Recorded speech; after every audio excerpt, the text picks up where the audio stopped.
I see companies paying for marketers and I will ask them what they do and they will tell me something. I'm like, this doesn't make any sense. Like you get paid every day. You go every day to work and you do these things. You have all the time. Like you have 8 hours per day. You could hypothetically make videos and you make zero. Right. Like I can't wrap my head around it. Yeah. And it's interesting because it's that comfortability that people would rather do the same thing that people have been doing and that don't kind of cause any, any wobble in the brand. But to put yourself out there and have videos that maybe flop, maybe people are like, hey, did you see them trying to do that video? They thought it was so cool. Like that's what you have to face to be different, to be an industry leader. Welcome to the Authentic Content Podcast. Today we have Jade Ventoniemi here. She is an American living in Finland, and she has been in the content game for a while now. She does both B2B and B2C content. And we're going to talk about her method and what she does today. I think it's going to be really exciting. Welcome to the show, Jade. Thanks so much for having me. Lovely to be here. All right, cool. So give us a little bit, you're a content marketing guru supreme, as we talked about before. And I want to hear your, why should people listen to you? What's your claim to fame? Yeah, well, I have been in content marketing now for nearly 4 years, and maybe that doesn't seem like a lot of time to maybe the veterans, but I jumped into marketing, and that was my first role in content marketing. So from the beginning, I've been researching, implementing, repivoting, strategizing, all that stuff specifically in content marketing. And now I've worked in B2B, in software, in manufacturing, and also B2C with travel and also course creators, and also had my own small business. So I've really been in the trenches trying to use content to market for loads of different types of businesses. And I've seen the results. I've grown channels across LinkedIn, TikTok, Instagram, YouTube, and yeah. Yeah, there we go.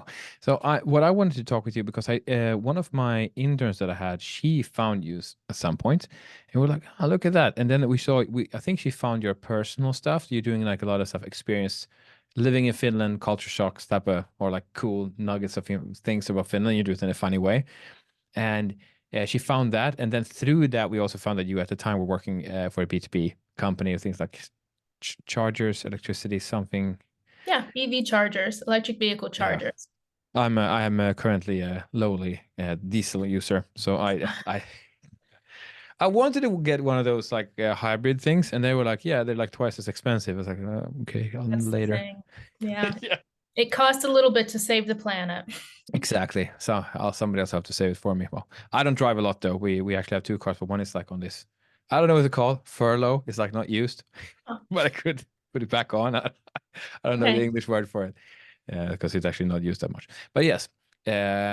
Tell me, so I'm curious both about like successes. I want to like go analyze some of your successes that you've had and also look at like the method behind creating it because that's what we're all interested in. How did you make it happen as well? So do you have any case you want to start with? Like this is a really good one to showcase. Yeah, I think in both of my roles, all of my roles, content plays a big part of it. And I think most recently in my last role as a content marketer in a B2B manufacturing industrial product, it was maybe not, you don't think that social media, you don't think that creative content would have an impact. And whenever you hear B2B, you're also kind of thinking it's stuffy, formal, professional. But Mhm. what we found was that by creating content in different forms, sometimes it is short video, sometimes it is a long video, sometimes it is snippets from a blog post, sometimes it's sharing our own news when we got an award or made a new press release.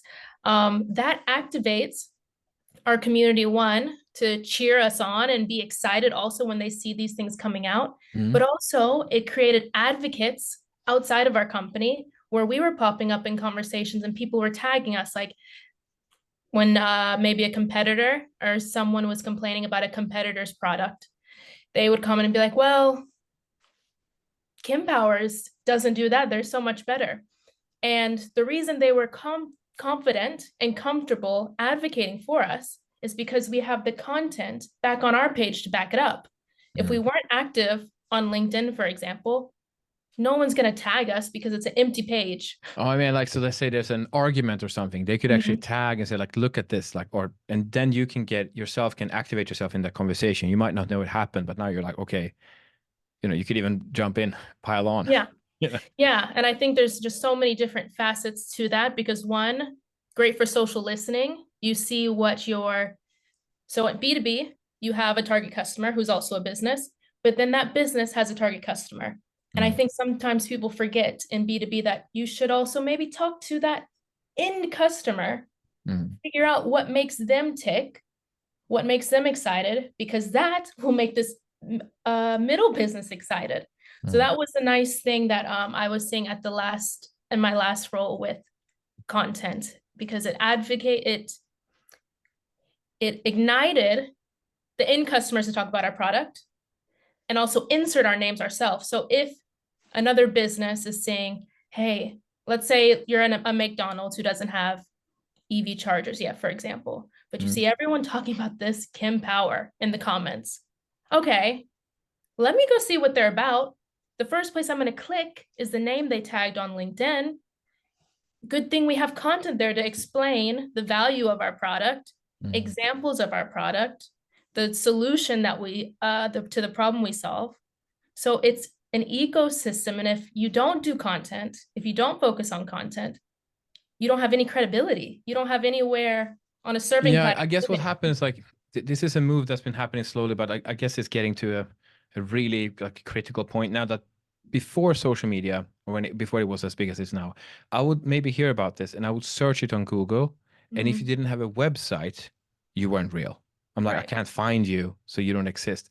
But now we moved away. Sometimes you might Google, but most of us will just do this. Whatever social media we're currently in is the environment we will ask this question. Where is this happening? And then if you have to be there, otherwise I can't find Yeah, you. exactly. And I think that's a part of the customer journey in B2B and B2C. If you go to someone's website, you might scroll down and see if they have a social media platform to check out. That's Mm. kind of the second step, like second two-step authentication. Like, okay, are they legit? I see this website, but now let's see what they post on social media. Yeah, it's really hard. Like in social media, you can keep it active really easily, but if Mhm. you in a website, every time I try to do it, I have my own. It carries friction. Like I want to upload something. If it's not like a blog post or something, it doesn't feel fresh. And if I try to, but if on social media, that's a part of the game. It just keeps coming, Right. whatever you got going on there. Yeah, you're right. And I guess we're forgetting. Sometimes we're talking about this, like we're forgetting the customer's behavior. Like Mhm. we are all doing this. It's not just us Right. in the industry. We're all being, and if we're not, we should adjust to the preferences of the customer, I guess. But so Hmm. did you have any, how do you know the stuff you did in Power was even like that, the case we talked about now? How do you know that it actually like was, beneficial, so to say, Mhm. without just feeling it was good? Was there Yeah. anything that you could measure? Yeah. So, for example, on LinkedIn, natively, there's great analytics. And we were number one in engagement against our competitors. That's established competitors. And for example, Kim Power is only maybe around 5 to 6 years old, somewhere Oh, in it's there. quite new. Yeah. Yeah. And it might be a little bit older, but definitely under 10, but around 5 to 6. And so we're competing on LinkedIn for, social space against competitors who are established globally. We're competing against other new risers who are hot also. And yeah, so we are number one in engagement and number one in followers, like in the Mm. past year. And I think that shows also that our share of voice is high and expanding. And then also people get news from social media. So, for example, someone wants to pick up a story about our company. They most likely heard about our company on social media. Maybe Yeah. you heard it from word of mouth, but Oh, it's but they have to be in the industry or something then to do, and not the journalist might not be like that. right. And I Yeah. see actually if there's a demand, we can think like this as well. There's a demand for this type of stuff. Somebody wants to buy it every now and then. And if you have a certain share of the like media volume or something, I don't know what to call it, Mhm. share of the Share what of people see. voice. Yeah, share of voice. If your share of voice is higher, the likelihood that some of that demand will end up with you increases. And Right. if the stuff that you're doing makes you, like I like to talk about being known, like, and trusted, if you feature the people working there and explain Mhm. how you guys are good, how you can help people, and you help them Right. with preferably free. I don't know if you did that with Kempower, but like free advice. That's my favorite. That's what we're doing here, basically. Mm-hmm. Then that would, the share of voice is like amplify it. It doesn't necessarily amplify the share of voice, but it amplify the effect of it, that people see it and they really like you guys. So even if there's a competitor, I'd be like, I'd love to buy Kempower because I know those guys. I've seen them. I Right. want to work with them. Yeah. Yeah, and you keep showing up and you keep diversifying the content, and you kind of don't want to become a one-trick pony. And it's funny because I also started to see, and I think this is like, sometimes a goal of a content marketer is seeing other competitors kind of copying your style. Mm-hmm. And so like you really are setting the trends. And that's something that I think people say they want to do, businesses, but they're not really willing to try something new to do it. They're not willing to like diverge a little bit from the pretty perfect brand to try something new that might cause you to be the industry leader, like on Yeah. social media. But yeah, so that was also good things to see. And our customers and prospects. So when I talk to our salespeople or when I'm at events, the content is the first thing they bring up because that is kind of the gate to knowing Power, to knowing any company. Yeah. Because no one's typing in your website, they don't know your name. If they are going to Google for a problem, they want their problem solved. They're not looking to necessarily buy unless it's bottom of the funnel content, a bottom of the funnel search. So the gate to your business and your company for someone who doesn't know about it is social media. So if you don't have any welcome signs on the gate saying what it is and like a nice warm reception area, no one will know what you are and what you do. So again, at events, sales feedback, they say, hey, people are talking about your content. Hey, we love your content. You guys do so good on social media. And I was just recently thinking about like, yes, people can just say that, just because it's a nice, friendly thing to say. But Yeah. I was also thinking, whenever I think about someone who has nice social media, B2C wise, it's because I've bought their products and I like it and I would buy it again and I tell other people about it. Mm. So that's the same for B2B. We kind of in B2B, we let the customer journey and customer buying patterns out the window. We don't think that they operate the same, but they do. And when you Yeah. generate warm interactions, connections with content, it's a little bit easier to stay top of mind. No, I mean, I'm with you. And I think that in telling you at the event, like, yeah, maybe they don't necessarily have to say you, even if they say like your content, doesn't mean they necessarily like it, but they for sure saw it and Right. they were nice enough to comment, like go up and talk about it with you guys. But like, we're adding up hours. I like to talk about this 7-Eleven rule, but you have 7 hours with somebody. I had an event in Helsinki the other day, and when I was there, it was this round table, and it was with the guys for 2 hours, and after I went to a bar, and I think I stayed there for another 4 hours or something. So now the guys there that was with me, I'm like, I like I'm not saying they're the deep friends, but now I know them. I'm acquainted. Like we're Mm, properly acquainted now, and that takes 7 hours, and it can be done online with using content as well. And they just maybe had racked up, and then this they have 7-Eleven. The 11 is 11 interactions, so they might okay. have racked up 11, like 7 interactions before coming to you guys and at your Yeah. booth. They add another 8. You are way ahead your competitors. Because they Right. didn't, like, I'm now saying interacting doesn't mean looking out an ad. That's not the same. Like this Mhm. talking, listening to somebody talk, seeing their voice, seeing their face, hearing their voice, like that type of stuff, that feels like a social interaction. So Mhm. I think you're way ahead with Mhm. against your competitors. If I don't know what your competitors were doing, but that thing you start to create a relationship before the actual thing before you meet them. But it's kind of cool. So you actually heard at the conferences or at trade shows that they have seen your stuff. Yeah, and it's a resounding like thread from customer conversations too. So that's great to hear. And yeah, I was just thinking about something else while you were talking about the hour thing, but maybe it'll come Yeah, how back to many hours? Yeah. Well, I'm curious about the method. I want to move. You have other cases too. You have your own stuff, which you can talk about, me. and then you have some other cases you're working on. But the Kempower case, is there anything you want to talk about or let's say like this, optimal production method. It doesn't have to be Kempower. What is your method in creating content? You can do a couple of examples because you have your own. It Mhm. might be different from what you do for your clients. Yeah. Yeah. And so with content creation, I think it comes down, and you'd be surprised how many people don't stop to think about this part, is the why and the who. Okay, and so that's the thing also with me being younger in my content marketing career or marketing career. is that I don't just want to make content so we can check off we have a guide. I don't want to Yeah. check off we have a newsletter. I don't want to check off that we have 5 social media platforms. I want to know why. Why do you want to make this type of content and who are we making it for? So that kind of starts the process.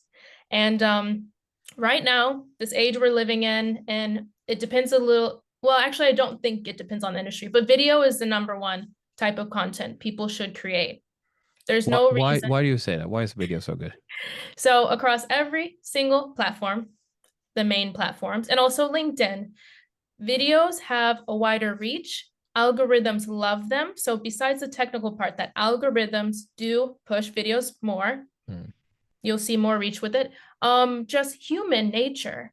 I want to make it as easy to consume something as possible. So if you're making me read something and I'm on social media, I'm scrolling past it because I'm not on there to read dictionaries. I'm not there to read glossaries.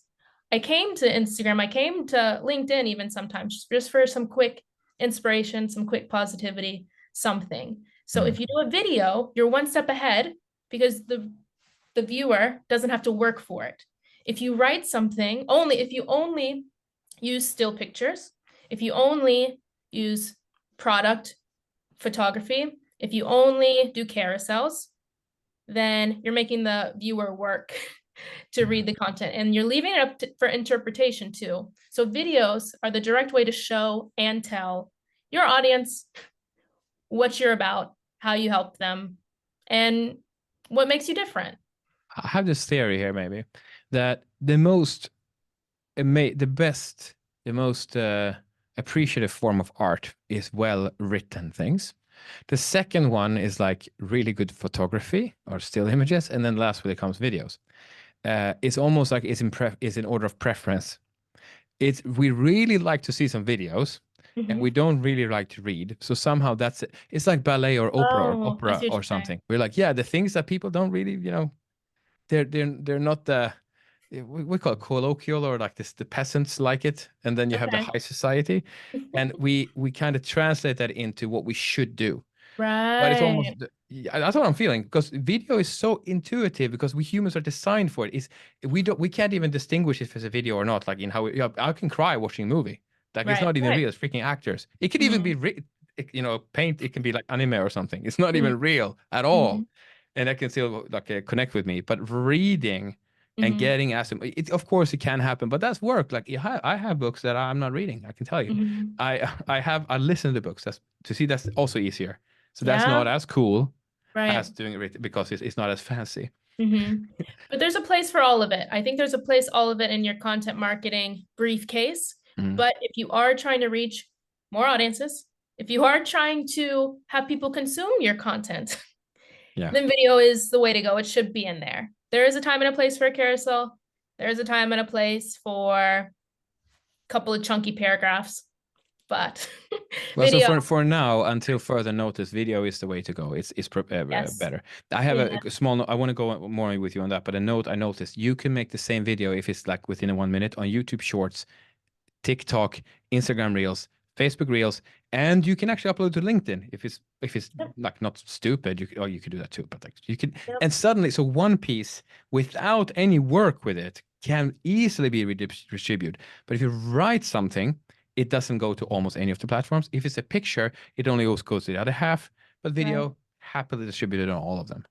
Exactly. And yeah, like you said, less work to get them on the most platforms. And you're learning as you go too. So a lot of people will say focus on one platform Yeah, I heard and that too. Yeah. sure, do that. But I wouldn't recommend that. Yeah, I would same. recommend doing videos and putting them everywhere because they perform differently, different audiences everywhere. So for example, again, I'll reference my past job. We had different types of audiences on different platforms. I still posted the same content everywhere.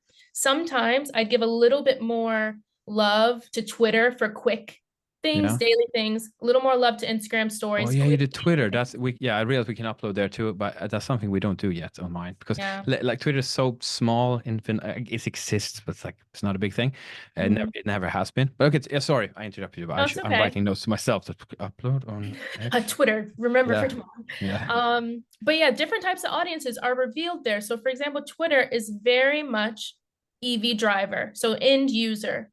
We see their feedback there.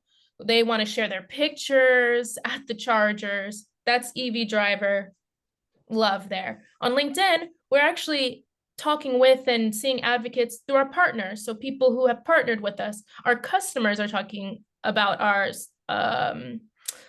product, and they're engaging with our content without having to ask. They're sharing, they're engaging, they're making their own content about it. So LinkedIn, of course, feels a little bit more B2B with talking to our customers.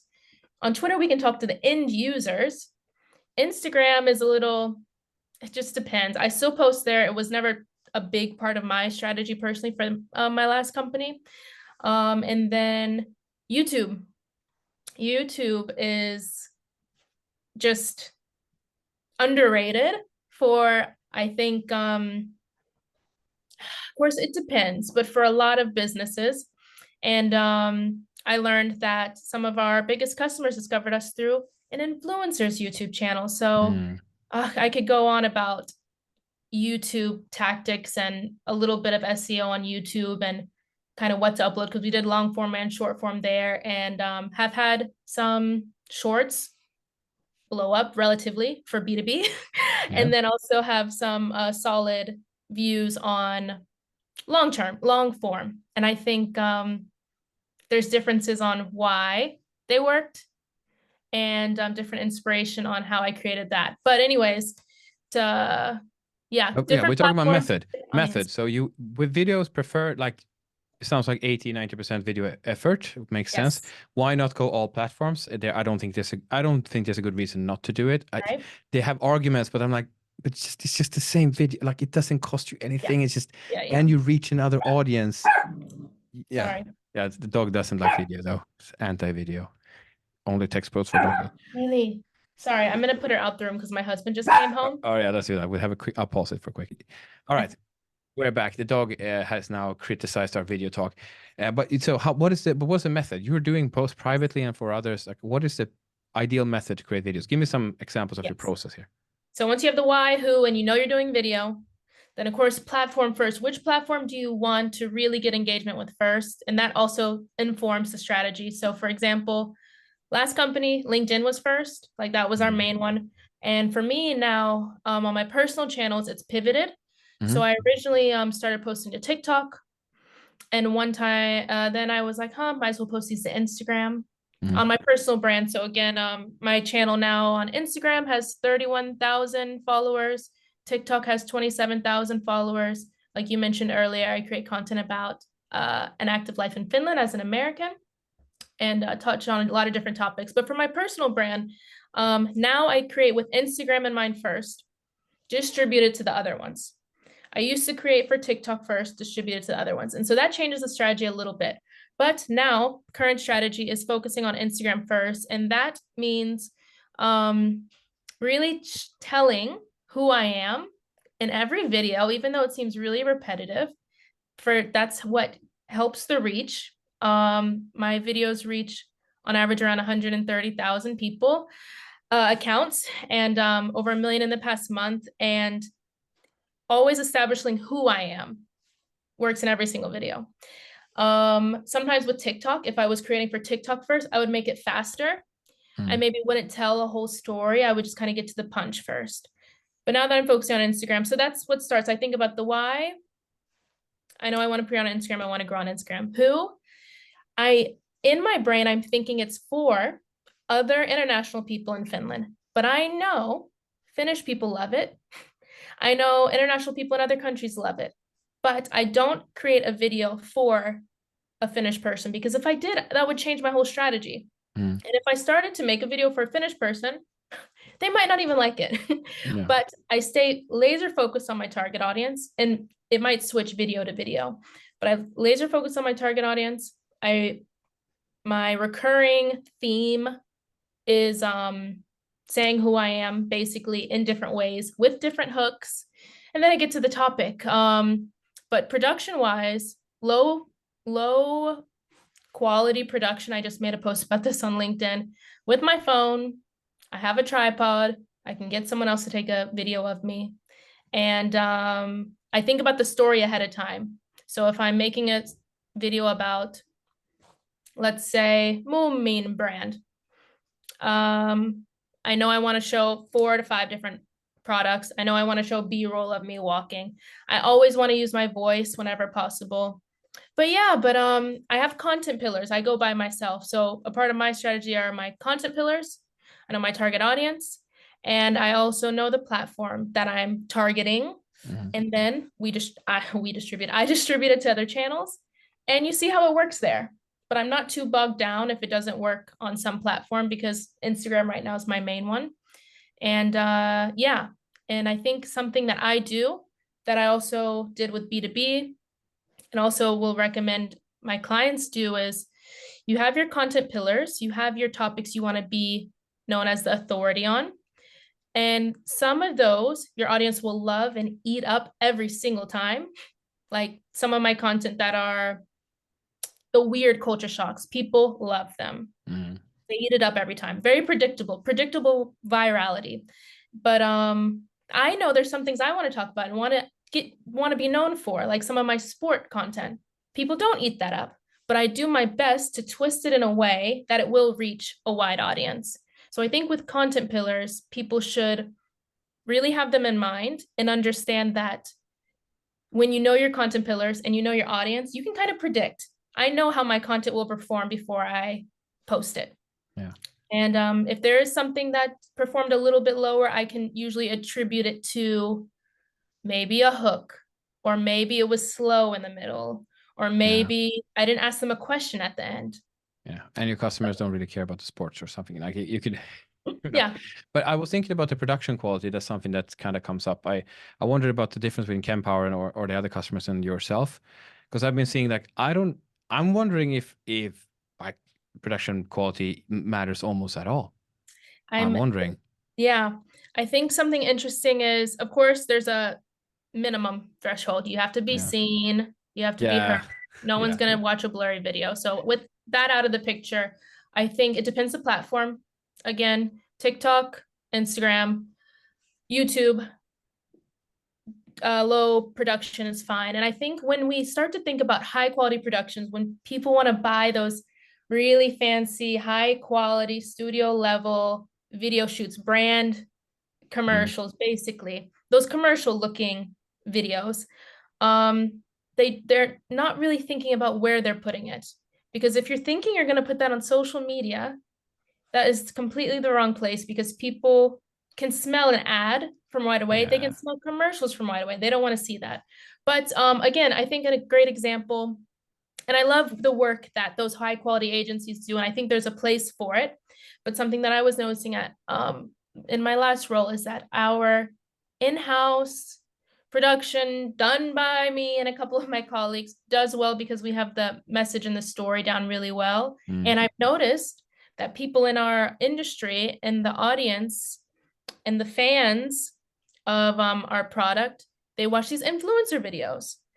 They watch them for like an hour long and leave tons of comments. Production cost for you might be zero because your influencers just talking. It might be just them just talking and showing like pictures. Right. And people love it. I was thinking about cars as you were talking. I was thinking about cars. And I've been watching, if I want to buy a new car, I don't know how many I spent. I don't even want to count how many hours I spend watching other people drive that car. Right. And talking about the car. Yeah. And I didn't watch the actual brand videos because I don't trust them. They're not going to give me the honest opinion. Of course they're not. So like they're almost, I don't say they're useless, like, but like, why would I you're not getting, like, you're not selling me. I don't trust you.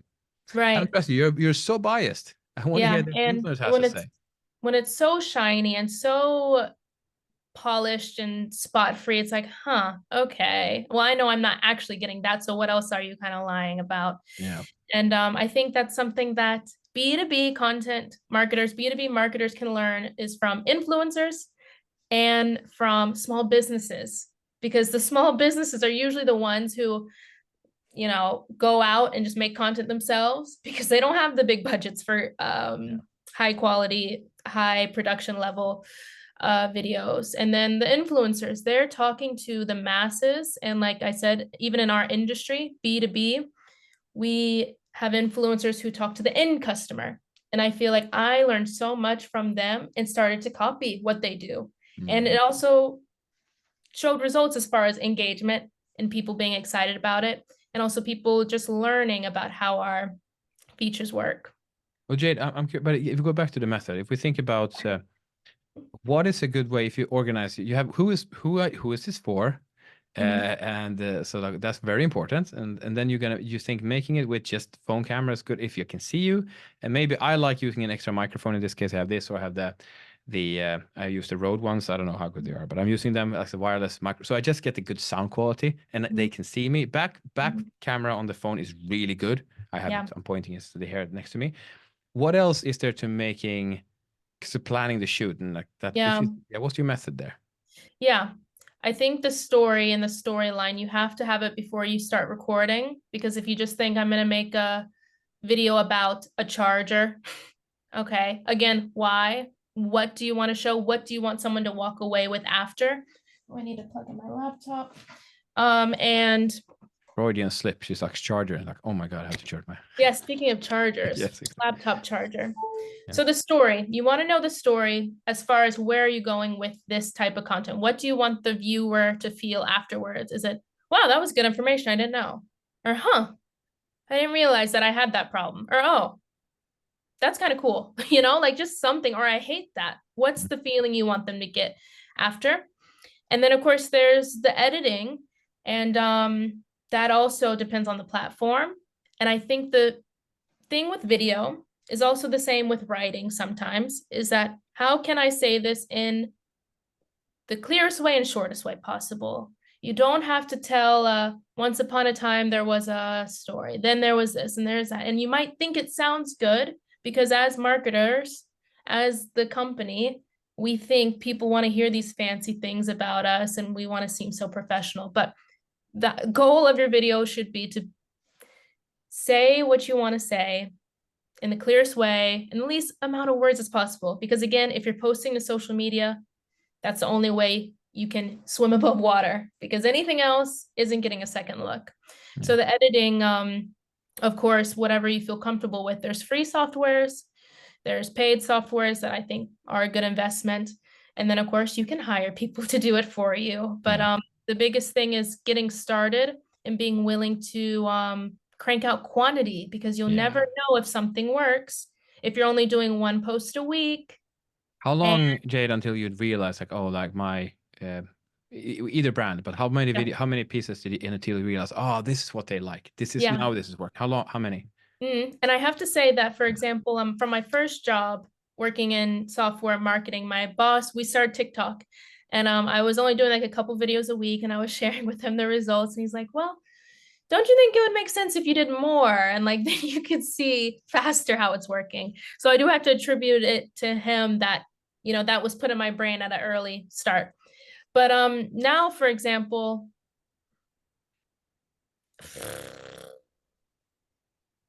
I mean, so I am recently just started a TikTok for a brand. They're not on TikTok at all, quite established on Instagram, other channels. And we're going for like a big push. What can we do in 30 days? And for example, some days I post twice a day on TikTok. Some days I post once. Sometimes I'm trying different times. And for example, we have a couple of videos that have over 10,000 views. And the first one that kind of hit off was maybe the 9th or 10th video. Yeah, you see. But I figured that out. And that would have been 10 weeks for somebody else. Exactly. I figured that out in the first week. And the effort, you see, and in the effort you might, emotionally, or like put time, like, okay, we're gonna make 10 videos like this, and it's almost like you're saying, like, okay, how fast can we make these videos? Like, if we do 3 a day, that's great. Okay, 2 it's acceptable, but like 1 is bad. Like, and then And then you can't have the production. It doesn't matter. In this, I think we're moving into a world that, we are talking about the lowest threshold for production quality, not the top. Hmm. Like, Hmm. it's just what's it acceptable, and people will eat that. They will be like, yeah, Right. that's great. I want to see it. Okay, so at least in 10, I think the other case, I had one case I was working with. They had, I don't remember if it was 30 or 50, but Mm. then it hit like a 7. I think it's on 8 million now. But and Right. it would we did Yes. TikTok first. It was okay, had some 10,001 here or something like this. And then said, like, let's do YouTube Shorts. And they were careful, like, we don't want to do YouTube Shorts maybe because, Hmm. like, they felt somehow that it wasn't, I don't know what they like. It felt too nice. Like, that we feel comfortable doing TikTok, whatever, but on YouTube Shorts we didn't feel like it. We wanted to be more respectable or something. I was like, no, just, Yeah. yeah. Isn't And that I said, just do interesting? it. They did the same ones. Bam. That's when they got, so on Exactly. YouTube Shorts, that's when they got the 8 million one, not on TikTok. And we did, Yeah, and they said we didn't never, and it wasn't even the best video. It exactly. was like, this video I'd be like, it's too slow. It didn't start the right way. And it's like, oh no, apparently, okay. You never know until you get it out there. But if you sit on it for so long, thinking, okay, how can I make it better? Who can I bring in on this project? Wait, let's have a meeting. Oh my Okay, God. well, you just Yeah. let 3 weeks go by and people trends have passed. Yeah. And you could You have missed had 90 pieces of content you could have done in those 3 weeks. Okay. yeah. And Yeah. it's not always manageable for every company and every platform, but it depends on what you want. So again, if you I want think, to reach people and if you want to yeah. grow quantity and videos. I think it's an attitude thing. Like, I'm gonna go out on a limb here, but like, I'm talking with marketers all the time. But I'm like, this is either the marketers themselves or the management. But like, you guys got to figure out that, do you want to do what works, or do you Mhm. want to do what just, this is what we're doing? The- Comfortable. Yeah, yeah. This is, Yeah. it's just, I see people paying for market. Like, I'm this is a personal problem I have. I see companies paying for marketers, and I will ask them what they do, and they will tell me something. I'm like, this doesn't make any sense. Like, you get paid every day. You go every day to work, and you do these things. You have all the time. Like, you could do. You have 8 hours per day. You could hypothetically make videos, and you make zero. Right. Like, even not even a week. Like, I can't wrap my head around it. Yeah. And it's interesting because it's that comfortability that people would rather do the same thing that people have been doing and that don't kind of cause any, Yeah. any wobble in the brand, don't cause anything that could look like a failure. Because if you fail doing what everyone else is doing, okay, they're Yeah. not doing well either. If Yeah. I post a picture of five, 5 dudes in front of a charger. right? Yeah. Okay, well, that wasn't supposed to be anything spectacular. So if it fails, it's okay. Yeah.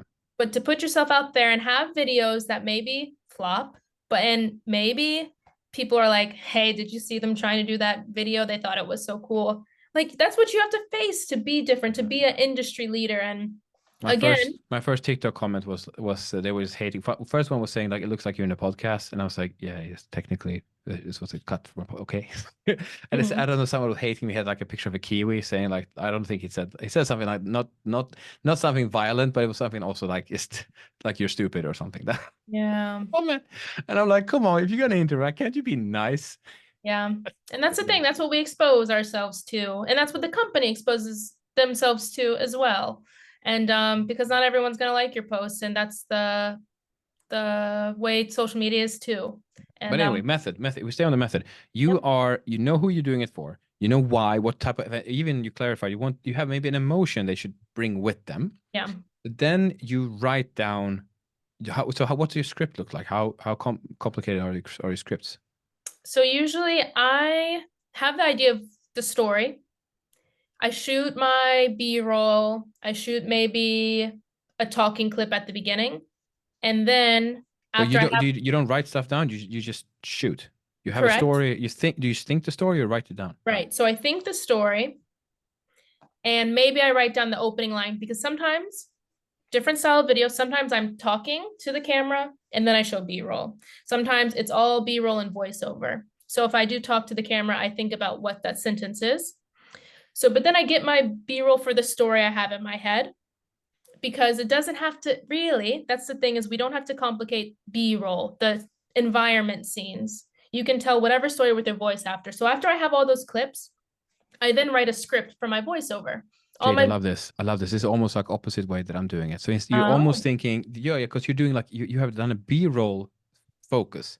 You're thinking a story, Mm-hmm. you make it kind of a B-roll, and then inspired by the B-roll itself, you're like, oh, now I Mm, can, how should I say something that's exactly. this B-roll based Yeah. on the So story I that's happening? edit my video clips. Then when it's all done and I have most of my videos are 17 seconds just naturally for some reason. And then I put the voiceover.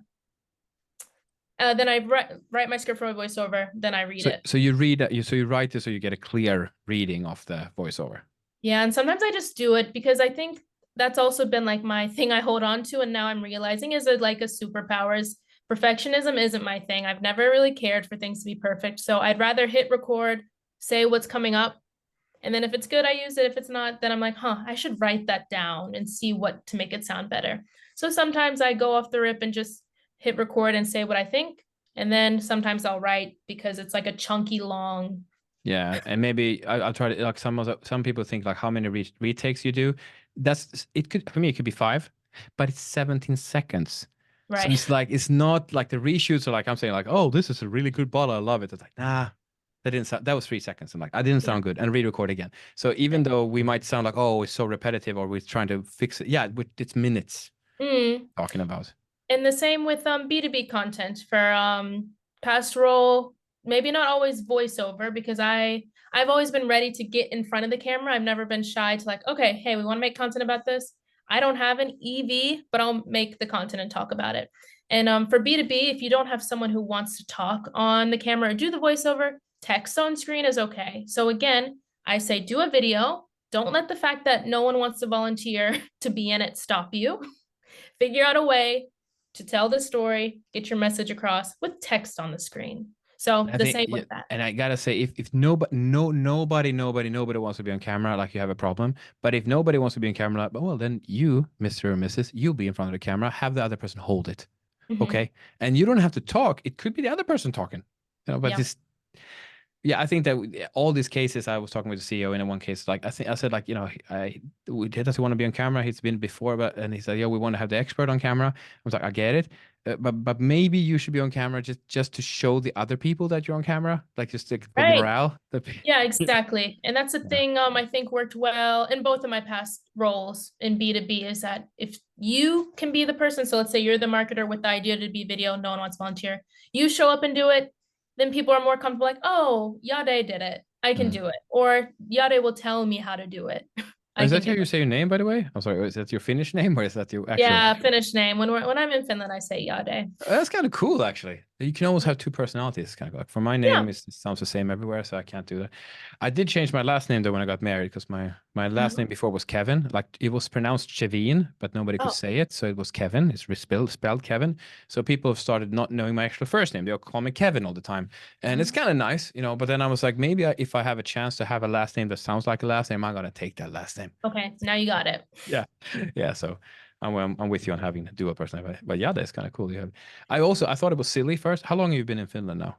Almost 5 years. Yes, yeah. So I'm maybe at year 15 anyway, and I Oh. was going to say Jades in Finnish is better than mine as well. So, but what I realized at first, I thought it was silly the way Finnish people pronounced their names. I thought it was Mm, silly because, but then over time I grew to realize, like, no, that this is their really strong expression of their culture. This is yeah, Finland. And in Finland, we say names like that. right. That's was being part of this. And then when I could accept that, because I always saw it like it, because I'm from Sweden. I saw it as a Swedish name, mispronounced.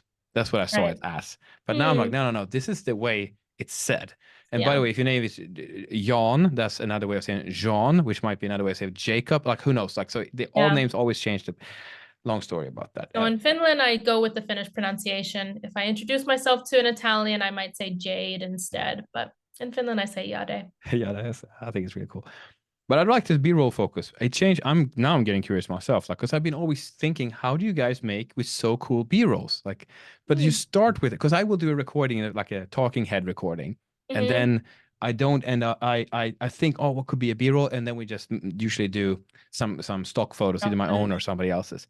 But now I'm Mm, like, no, if I flip it, I think the story, do the B roll, and then I could add a talking head to it. No, it doesn't matter. I just talk. Amazing. You're gonna see new videos from me. Oh my God, I'm gonna be famous on Instagram too. great. Because Instagram is not working for me at all. It's the, if anybody listening to this, you know.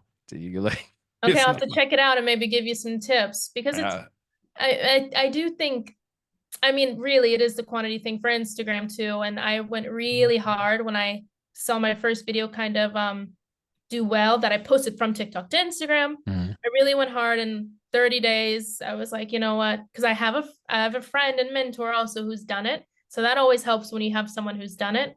And quite literally, it worked. And yeah, so quantity there, but also storytelling and hooks and Yeah. knowing the niche. I think we're getting to the end of this recording, kind of. So, Yada, would you? We have a couple of more minutes, but is there something you want to leave the audience with? Like, this is something I really want you guys to know that we haven't really Mhm. covered yet. Mm-mm-mm. Method-wise, especially how to do stuff. That's my favorite Right. topic. Yeah. I think what people should think about with content marketing and social media marketing is that it's the opportunity to kind of uncover your brand, kind of give people a peek to like your soul. And your website, okay, that can be quite official, stuffy. You got to write things how they are, blah, blah, blah. But when people go to click on your social media, they kind of just want the real. They want to know exactly what your product does. Like, okay, I want to see it work. They want to kind of know what other people think. And there's different ways to show that. And you have the freedom to do that on social media. Like that's the place you can try things, let them flop, pivot, let them try something new. But I think when you are considering that social media is your chance to show people the real you as a company, any company, B2B, B2C, travel, influencer, you want to be an influencer, that's where you can really show yourself. But you have to tell a story. It has to have a story because no one just wants to see you. No one wants to see you. Yeah. They want to see the story. So you have to focus on the story part of it. Yeah. Okay, Yada, Jade, thank you very much for coming on the Authentic Content podcast. It was appreciated. LinkedIn, Instagram, we can find you everywhere. Yes, you can find me everywhere with Jade Ventoniemi, Jade Ventoniemi, and on Instagram, Yaya Piste Ciao, Yaya.ciao. All right, awesome. Thank you for coming on to the podcast. Thanks so much for having me.